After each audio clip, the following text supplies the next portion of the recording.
안녕하세요. 오늘도 사연 살롱을 찾아주셔서 감사합니다.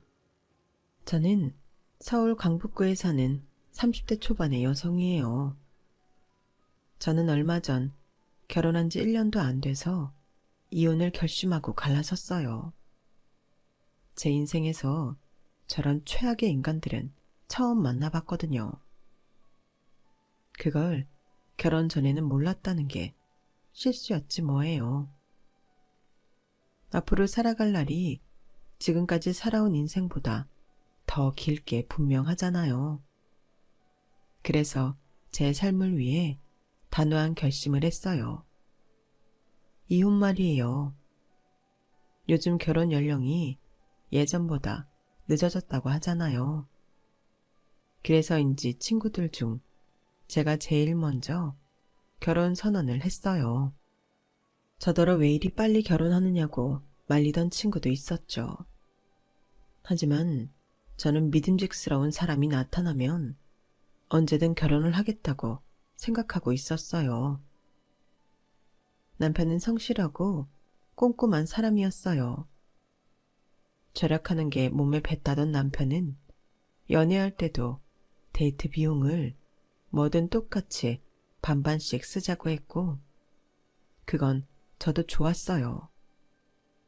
결혼하고 나서는 더 정확하게 계산을 했다는 게 문제라면 문제였어요. 같이 생활비를 쓰다 보면 한 사람이 더 쓸 수도 있잖아요. 공동식자재나 물품 같은 건데도 제가 개인적으로 사용할 물건이 하나라도 더 들어가면 칼같이 다음 달에 돈 더 내라고 했어요. 상미 씨, 꼭 이렇게까지 해야 돼? 어차피 나중에 상미 씨가 쓸 수도 있는 거잖아. 내가 여자들 쓰는 비누를 왜 쓰냐? 나는 오이 비누 하나만 쓰는 거 몰라서 그거 샀어? 아니잖아. 경선이 네가 쓰고 싶은 거니까 샀지. 그럼 네가 돈 더 내야지. 처음에는 남편이 하는 말이 다 맞는 것 같아서 계속 휘둘렸고, 이런저런 계산을 하다 보면 늘 생활비는 제가 어느 정도 더 내는 꼴이 되고 말았어요. 그러다가 뒤늦게 남편 친구들 집들이를 하게 됐어요. 그것도 남편이 돈 들어간다고 짜증내며 미루고 미루다가 하게 된 건데, 나중에 카드 쓴 걸 보더니 막 화를 내더라고요. 야, 무슨 집들이에 돈이 이렇게 많이 들어가? 백화점 가서 장보았냐? 뭐 음식에 금이라도 넣었어? 8만 원, 9만 원, 6만 원. 이게 뭐냐 대체? 이럴 거면 그냥 배달시키지. 왜 집에서 요리를 했냐고. 요즘 물가 비싼 거 몰라? 나는 아껴서 산다고 샀는데 무슨 금이 들었다느니 그런 말이 왜 나와? 집들이에 누가 이렇게 돈을 써? 너 장 볼 줄 모르는 거 아니야? 아니, 그런 말이 어딨어. 나도 세일 품목 사고 이것저것 고르고 재느라 애썼는데 너무하네. 한두 사람 온 것도 아니고 상민 씨가 한꺼번에 한다고 10명 넘게 불렀잖아. 그건 생각 안 해? 너 마트 가서 장 봤잖아. 이런 걸 마트에 가서 보면 어떡해? 재래시장 가야지. 그러면 더 쌀 거 아니야. 재래시장이 더 싼지 어떤지는 모르겠고 여기 시장이 어디 있는지도 모르잖아. 상민 씨는 알아? 알면 상민 씨가 장 봐오지 그랬어. 제 말에 할 말이 없어진 남편은 돈 많이 들어갔다며 며칠은 계속 투덜댔어요. 저는 나중에 듣기 지겨워질 정도였고요. 좋은 말도 한두 번이라는데 듣기 싫은 말을 계속하니 가만히 듣고 있다가도 속상해지더라고요. 게다가 남편은 신혼집 마련할 때 자기가 좀 더 보탠 걸 갖고 늘 물고 늘어졌어요. 남편이 60을 냈다고 하면 제가 40을 낸 건데요. 제 생각에는 그다지 차이가 크지 않다고 생각했는데 남편은 그걸 어마어마한 차이라며 잔소리를 했어요. 네가 이 집에서 지분을 덜 내고도 나랑 똑같이 주인처럼 살잖아. 네가 40%는 보탰으니 크게 차이 안 난다고 하는데 10%면 얼마나 큰 차이인 줄 알아? 단 1%만으로도 세계 경제가 바뀔 수도 있다고.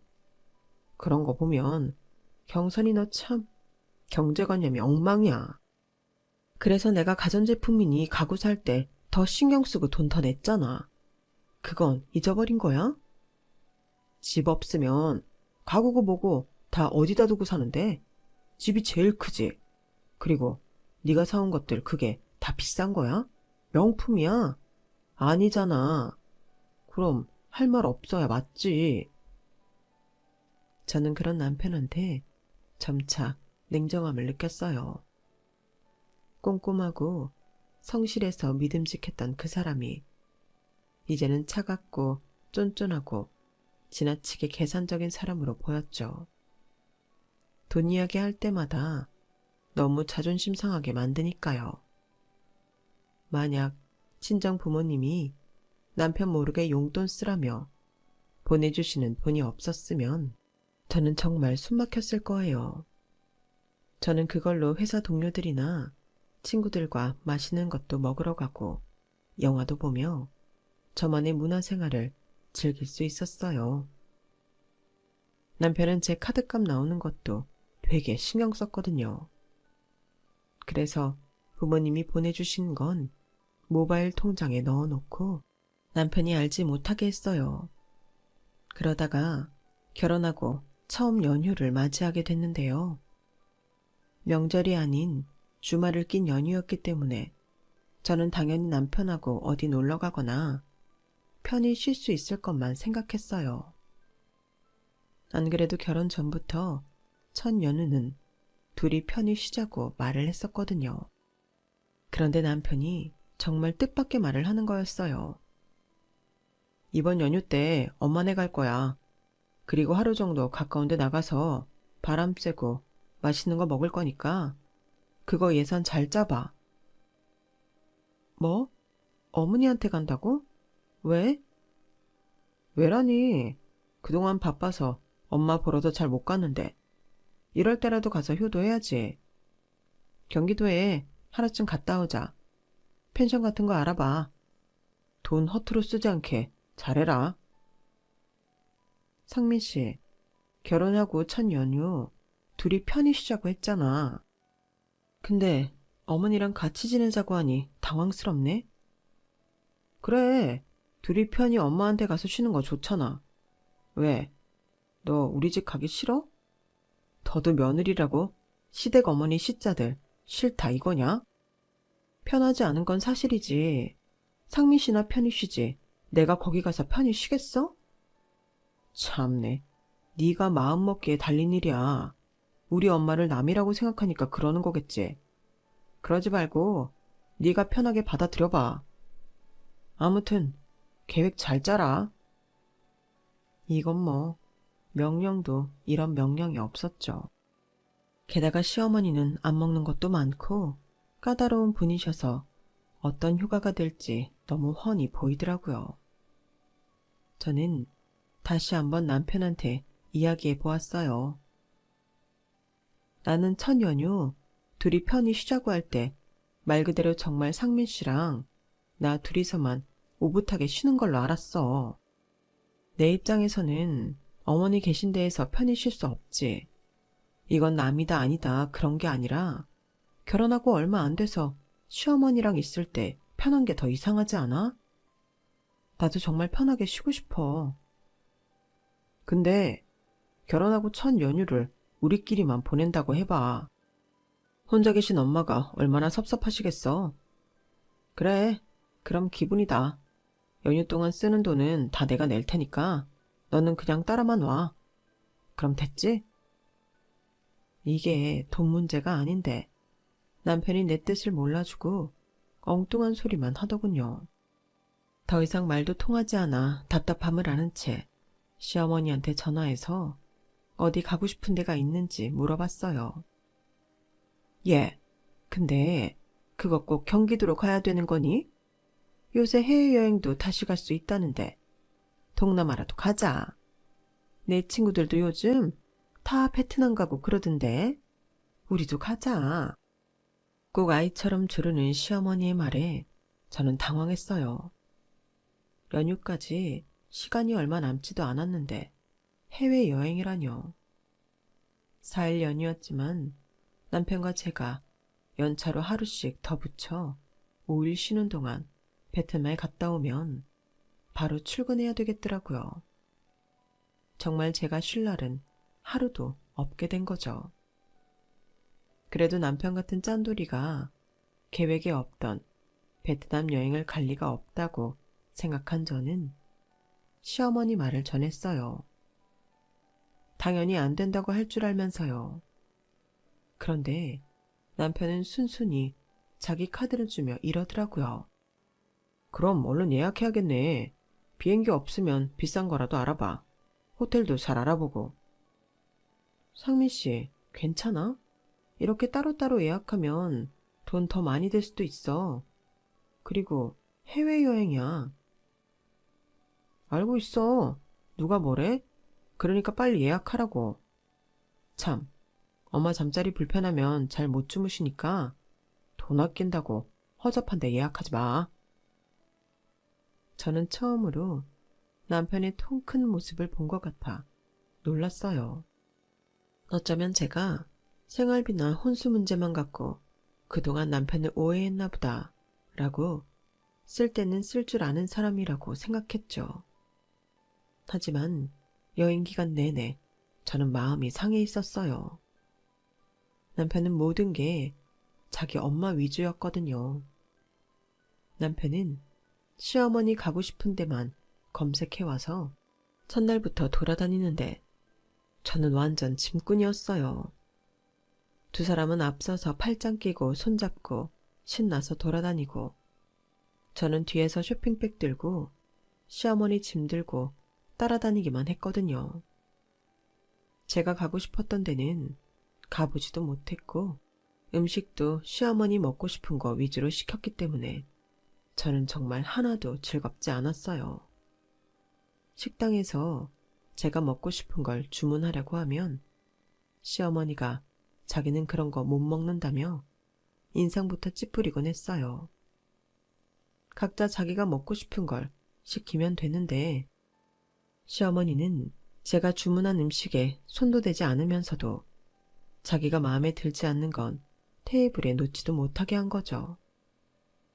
그러니 제가 기분 좋을 리가 없잖아요. 시어머니는 그런 저를 보고 핀잔을 했어요. 예, 너는 왜 그렇게 우거지상이니? 사람이 이런 좋은 데에 왔으면 빵긋빵긋 웃고 즐겨야지. 더 그렇게 찡그리고 있으면 오던 복도 달아나는 법이야. 아, 젊은 애가 왜 저러나 몰라. 그건 아니고 좀 피곤해서 그래요. 젊은 애가 뭘 했다고 피곤해. 몸까지 약한 거야? 그렇게는 안 봤는데. 그래서 우리 상민이 뒷바라지 잘 하겠니?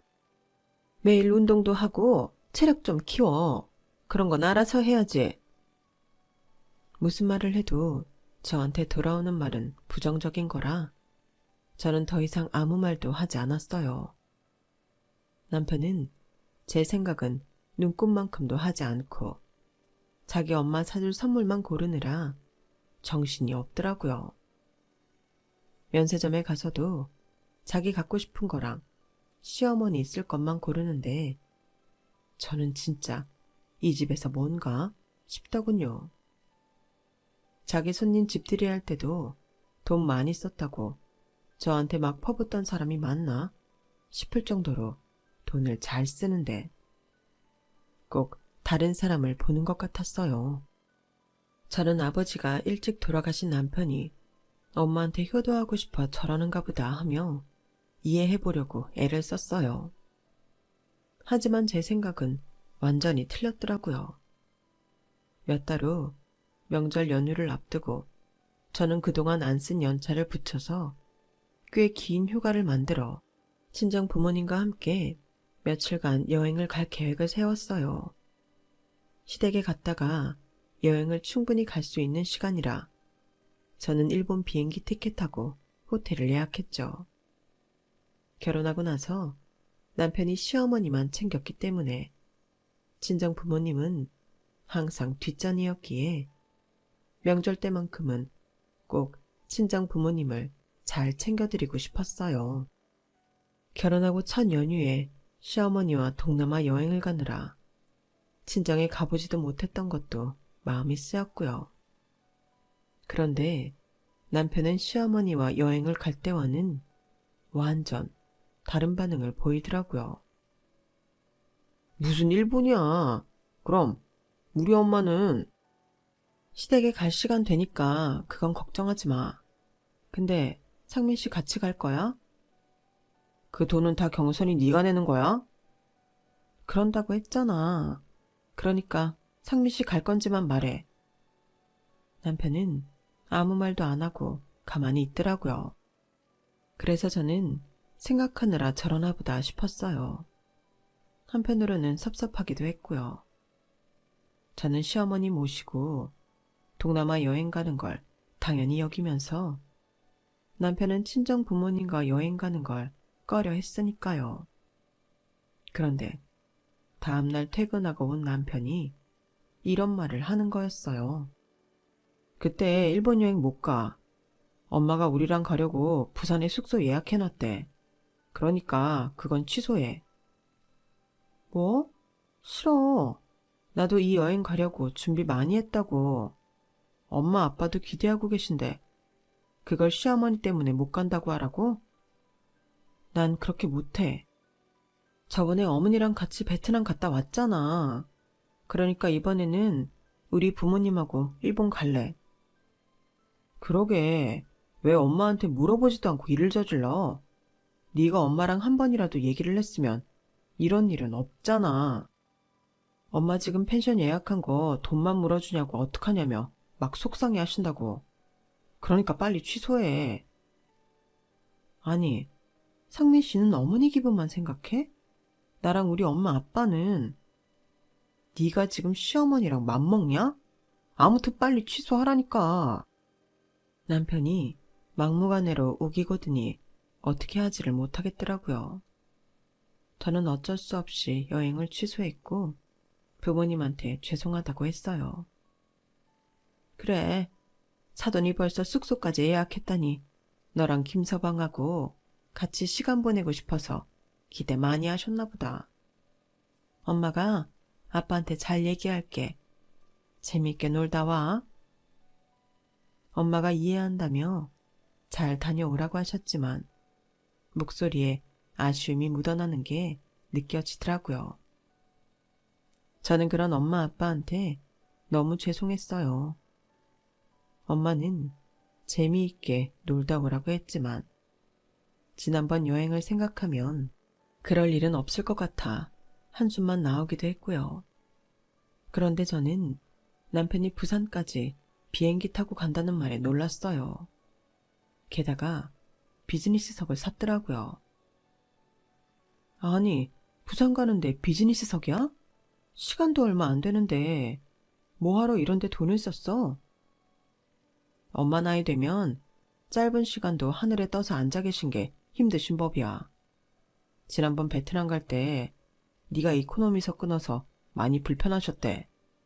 그래서 내가 신경 쓴 거야. 너한테 맡기면 또 일 제대로 못할까 봐. 그리고 네 돈 쓴 것도 아닌데 뭘 그래? 별것도 아닌 일에 제가 일을 못했네 어쨌네 하는 것도 기분 나쁜데 네 돈도 아닌데 뭘 그러냐며 핀잔하는데 저는 점점 이건 아니라는 생각이 들었어요. 시어머니랑 남편은 둘이 나란히 앉아서 아주 신이 났더라고요. 아우 편하다. 이렇게 좋은 걸 그 긴 시간 해외 갈 때는 불편하게 갔으니 원. 상민아, 우리 다음에도 비즈니스석으로 해외 갈 거지? 물론이지 엄마. 우리가 맨날 여행 가는 것도 아니고 1년에 한두 번이 고작일 텐데 그 정도는 충분히 할 수 있어. 바로 전날 저한테 고기 비싸게 샀다고 짜증내던 남편이 시어머니한테는 해외여행을 비즈니스석으로 다니자고 하니 저는 이제 짜증도 안 나고 헛웃음만 나더라고요. 그리고 제 예상대로 저는 또 소외됐고 남편과 시어머니만 신이 나서 돌아다녔어요. 제가 가고 싶은 데는 가지도 못하고요. 두 사람을 멀찌감치 따라가는데도 저는 신경 쓰지 않는 남편의 모습에 저는 화가 나기 시작했어요. 시어머니는 제가 하루 종일 말도 안 하고 웃지도 않자 저한테 뭐라고 하더군요. 너는 어떻게 웃는 얼굴 한 번을 못 보냐? 놀러와서까지 그렇게 찡그리고 있는 이유가 뭐야?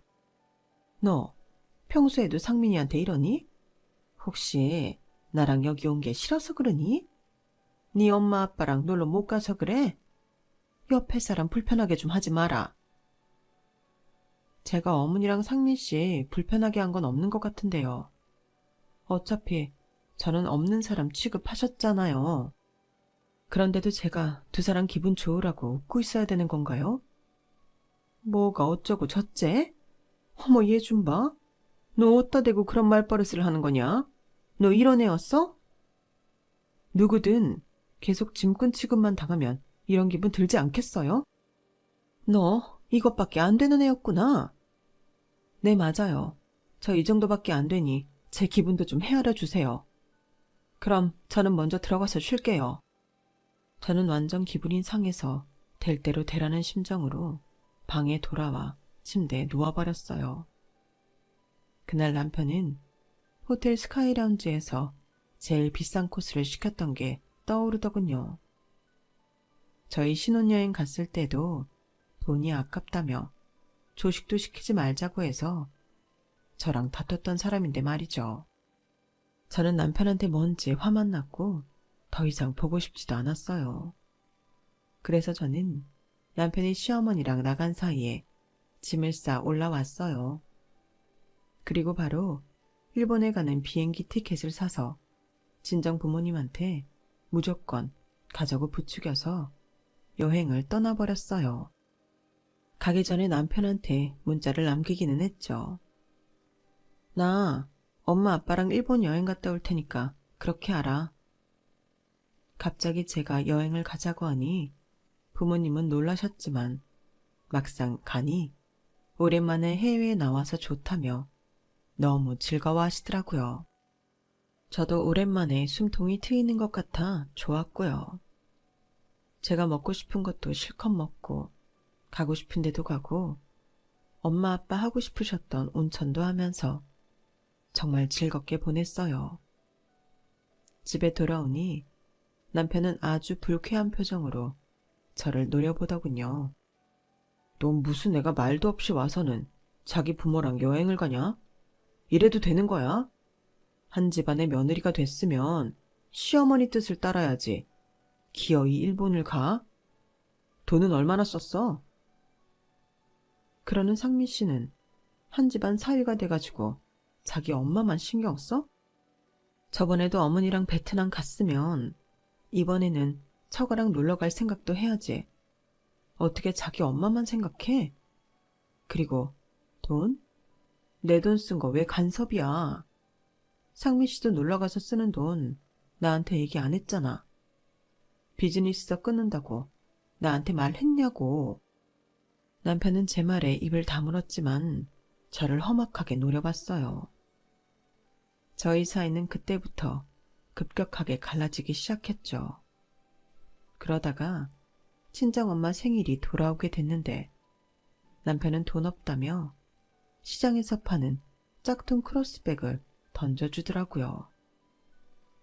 거기까지는 참을만 했는데 그날 시어머니한테 명품 구두를 사줬다는 걸 알게 됐어요.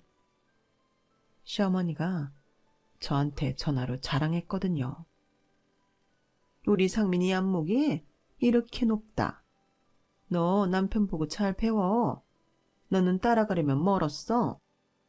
그러니 상민이가 너한테 못 맡기고 직접 나를 챙기지. 저는 아무 말 없이 전화를 끊었고 완전 열받아서 그날 퇴근은 언니네 집으로 가버렸어요.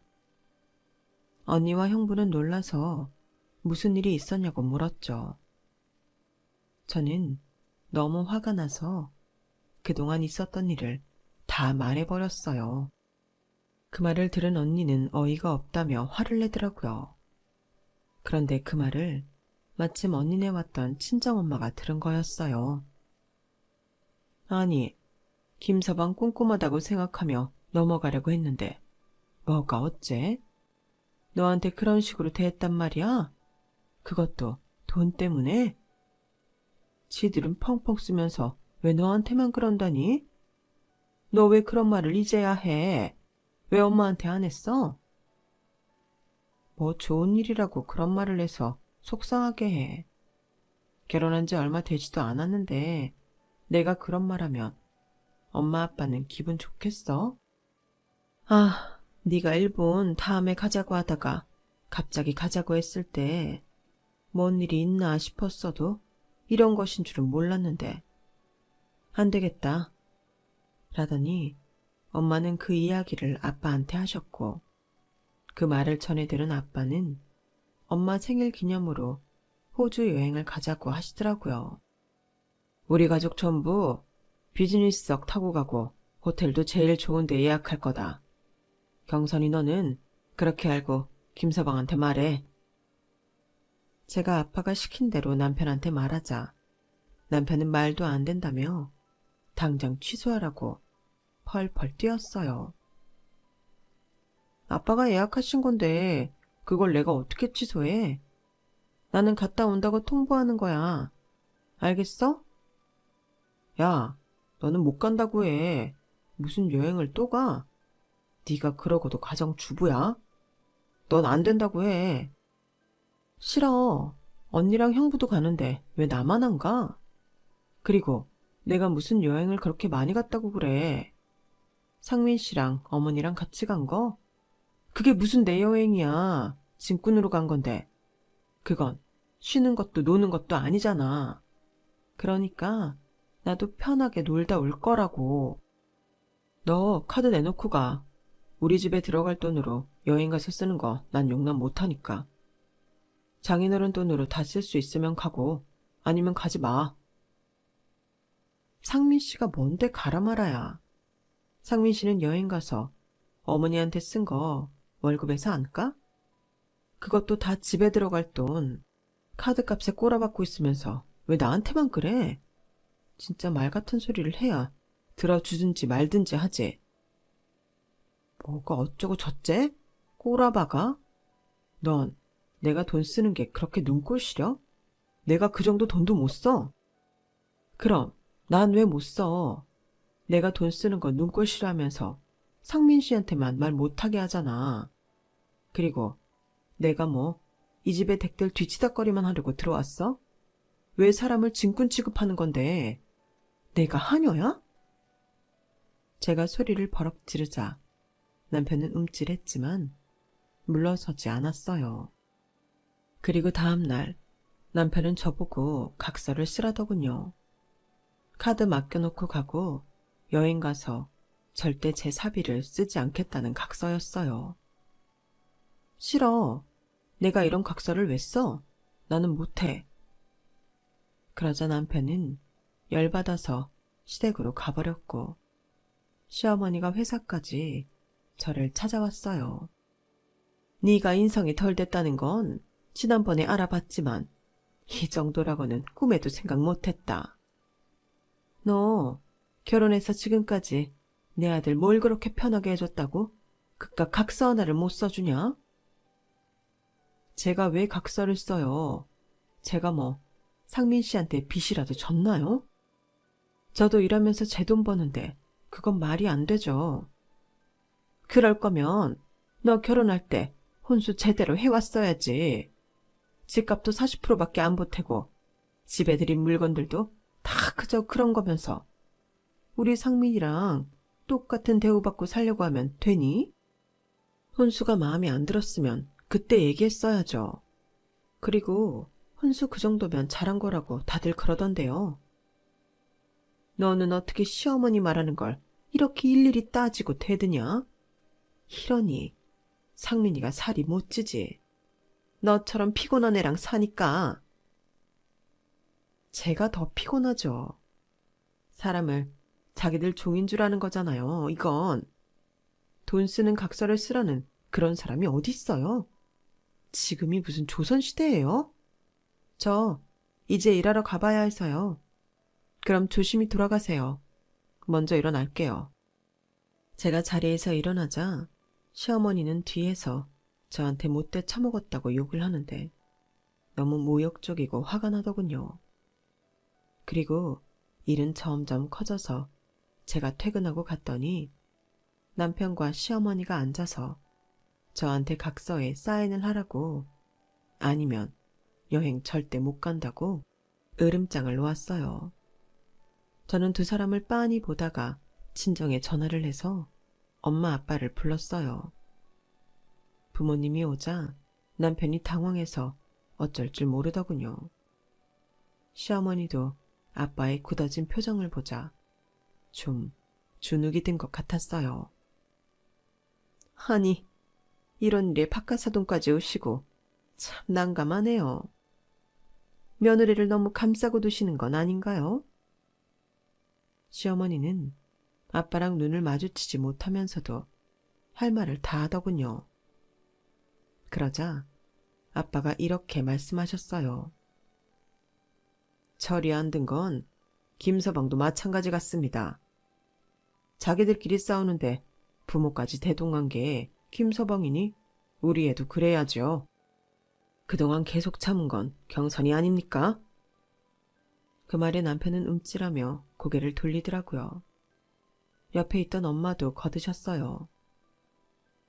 김서방 차네, 우리가 신혼집 살 때 돈 덜 보탰다고 아주 벼르고 벼른 모양일세. 혼수까지 타박하며 우리 딸 돈 못 쓰게 손발 꽁꽁 묶으려 했으니 말이야.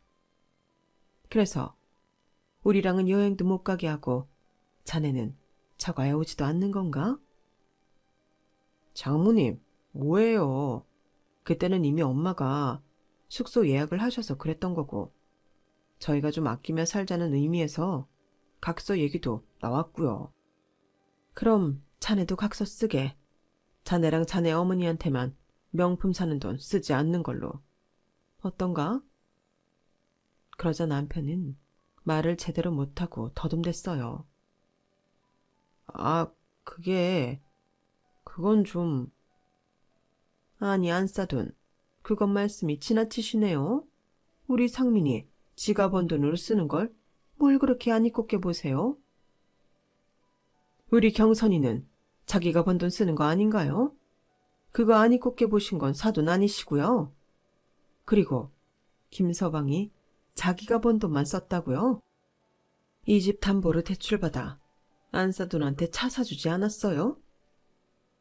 그 말에 두 사람은 놀라서 입을 딱 다물었어요. 어떻게 알았냐는 표정이더라고요. 저도 전에는 몰랐는데 제가 남편 때문에 힘들어하는 얘기를 들은 언니와 형부가 남편에 대해 좀 알아봤더라고요. 그런데 저희 집을 담보로 대출을 받아 시어머니한테 비싼 외제차를 뽑아줬다는 걸 알게 됐어요. 자네는 깜냥도 안 되면서 대출까지 받아 엄마한테 외제차 사주고, 우리 딸은 자기가 번 돈으로 우리한테 잘하는 것도 안 되나? 이게 대체 무슨 경우야? 그리고 자네 회사에서도 평이 상당히 안 좋더군. 자네가 대인관계 원만하고 일 잘한다고 했던 건 우리 속인 게 되는 거지. 안 그런가? 엄마 아빠 말에 남편은 완전 얼굴이 하얘져서 변명을 했어요. 장인어른 장모님, 그런 말은 지나치십니다. 제 회사 생활 잘 알지도 못하시면서 왜 그런 말을 하십니까? 내가 왜 몰라? 그 회사 땡땡 이사가 내 친구야. 내가 자네 회사에 투자하고 있는 건 당연히 모르고 있겠구만. 사실 아빠는 할아버지한테 받은 재산이 좀 있어서 그걸로 주식과 기업 투자를 조금씩 하고 계셨어요. 그렇기에 은퇴하시고도 경제적 걱정 없으셨고요.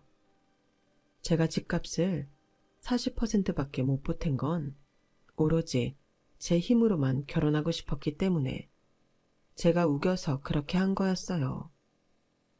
언니도 결혼할 때 부모님한테 손 벌리지 않았기 때문에 저도 그러고 싶었거든요.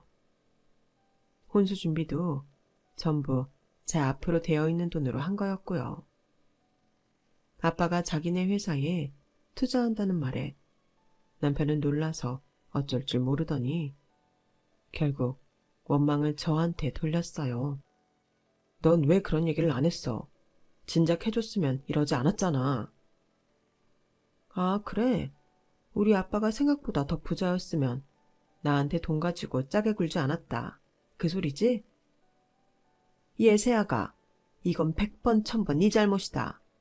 그래놓고 상민이한테 뭐라고 할 건 아니지. 그 말에 엄마가 열이 받아 이렇게 말씀하셨어요. 아니, 지금 우리 경선이가 뭘 잘못했다는 겁니까? 사람이 돈이 더 있으면 대우가 달라지는 거예요? 그게 사돈이 말씀하시는 가족입니까? 참 실망입니다. 김서방, 자네도 마찬가지야. 내 딸이 고른 사람이니 믿었던 건데 참 사람 경박하구만. 그 말에 두 사람은 더 이상 아무 말하지 못했어요. 아빠는 자리에서 일어나시며 이렇게 말씀하셨어요. 두 사람 거치는 저희 여행 갔다 와서 바로 정리하도록 하죠. 그렇게 알고 계십시오. 그러자 남편은 저희 아빠 가랑이를 붙잡고 무릎을 꿇었어요. 장인어른, 저도 같이 여행 가게 해주십시오. 그리고 거치라뇨. 갑자기 무슨 말씀이세요? 저희 앞으로 잘 살겠습니다. 지켜봐 주세요. 저는 그런 남편의 손을 아빠한테서 떼어내며 말했어요. 상민 씨, 돈 쓰는 거 싫어하잖아. 그런데 호주 갈 돈 있어? 그리고 나 몰래 어머니 차 사준 거 대출금도 갚아야 되잖아. 근데 무슨 돈으로 호주를 간다고 그래? 이제 와서 이러지 마. 진짜 너무너무 속보이고 없어 보여. 아니야, 경선아. 그동안 내가 너무 속 좁게 군 것 같아. 미안해. 그러니까 같이 가자. 제가 장인 장모님 모실게요. 네? 장인어른. 나는 자네 성실하고 꼼꼼하다는 경선이 말에 결혼 허락했어. 그런데 감히 내 딸을 진꾼 취급하고 그깟 실혼집 돈 덜 보탰다고 사람 자존심을 이렇게까지 짓밟아? 나는 그런 놈 사유로 취급 안 하네. 그러자 이번에는 시어머니도 허리를 깊게 숙이며 잘못했다고 하더군요. 사돈, 정말 죄송했습니다. 우리 상민이 예쁘게 봐주세요. 저희가 정말 잘못했어요. 아니, 제가 잘못했어요. 앞으로 세아가 제 딸처럼 생각하고 아끼겠습니다. 엄마는 그 말에 코웃음을 치며 말씀하셨어요. 퍽이나 그러시겠습니다. 회사까지 찾아가서 깽판 치고 못돼 처먹었다 욕하신 분이 우리 경선이를 딸처럼 대해주신다고요? 이 결혼 우리 여행 갔다 오면 정리될 겁니다. 그렇게 아세요? 그렇게 저희 부모님과 저는 매달리는 남편과 시어머니를 두고 집을 나왔고 남편은 저한테 계속 잘못했다며 문자를 보냈어요. 저는 그 문자들을 전부 다 씹어버렸죠. 그동안 쌓였던 게 다 풀리는 순간이었어요. 저는 벌써부터 이혼을 생각하고 있었고 엄마 아빠도 그냥 이혼하는 게 낫겠다고 했었기에 저는 남편한테 조금의 미련도 남지 않았었거든요. 이런 사람하고는 평생 살 수 없을 것 같았고 아이가 없을 때 정리하는 게 복잡하지 않고 훨씬 좋다는 게 저나 부모님 생각이었어요. 다음날 아침에 제가 친정에서 출근하려는데 집 근처에서 남편이 기다리고 있다가 저를 붙잡더라고요. 경선아, 다시 한번 생각해봐. 나는 이혼은 꿈도 꾼 적 없어. 이혼만은 안 돼. 내가 앞으로 잘할게. 그 이혼 안 된다는 거 아빠 돈 때문이지? 그리고 아빠가 상민 씨 회사 이사님 친구이고 투자자니까? 내가 너란 놈 속을 모르겠어? 그동안 봐온 게 있는데. 상민 씨는 나한테 가족이 돼주기를 바란 게 아니라 몸종 하나 구하려고 한 거잖아. 나도 결혼 전에는 몰랐는데 결혼하고 나서 아주 절절하게 깨달았어. 그런 내가 뭐가 좋다고 상민 씨랑 계속 살겠어? 나 내 인생 소중해. 더는 힘들게 안 살 거야. 나를 위해서 더 좋은 인생 살 거라고. 저는 매달리는 남편을 뿌리치고 회사로 향했어요. 가는데 괜히 눈물이 나더라고요. 그래서 언니한테 방금 있었던 일을 문자로 보냈죠. 언니는 바로 답을 보내왔어요. 말 잘했어. 진작에 그랬어야 했는데 네가 너무 참았어. 이제라도 그렇게 속 시원히 말한 거 정말 잘했다. 앞으로는 그런 일 참지 마. 알았지? 저는 새삼 가족이 제 편이 되어주는 게 얼마나 든든한 일인지 깨달았어요. 부모님, 그리고 언니 부부와 여행을 다녀온 저는 이혼을 준비했고, 남편은 이혼 못한다고 끝까지 고집을 피웠어요. 결국 소송을 진행하게 되자 질질 끌다가 막판에 가서야 합의해 주겠다고 하더군요.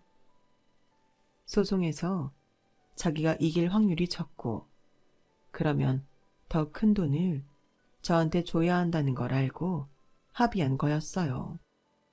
정말 끝까지 저한테 쓰는 돈이 아까워서 벌벌 떠는 게 눈에 보이는데 저런 사람 어디가 좋다고 결혼했는지 제 자신이 참 한심하게 느껴지더군요.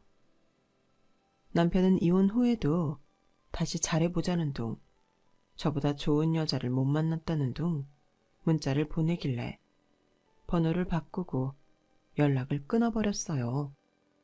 남편 연락을 받지 않으니 아주 살 것 같아요. 저는 당분간 돌싱의 삶을 즐기며 일 열심히 하며 살 생각이에요. 지금까지 제 이야기 들어주셔서 감사드려요. 들어주신 분들 항상 행복하시고 저처럼 괴로움 없이 꽃길만 걸으세요. 여러분, 사연 댓글에 응원과 현명한 조언 부탁드려요. 좋아요와 구독은 저에게 큰 힘이 됩니다. 오늘도 좋은 일 가득하세요.